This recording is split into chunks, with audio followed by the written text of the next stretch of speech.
Hello, in front of me I've got iPhone 16 Pro.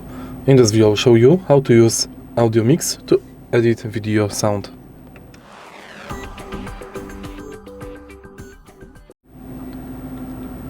In the beginning, on your smartphone, let's go to Gallery and enter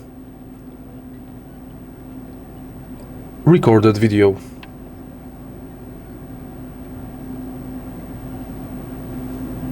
Tap Edit and select Audio Mix.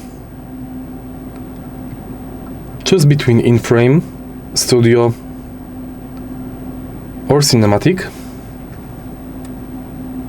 Profiles.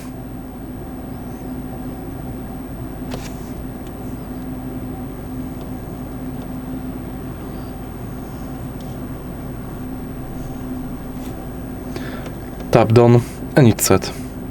If you find this video helpful, please leave like, comment and subscribe.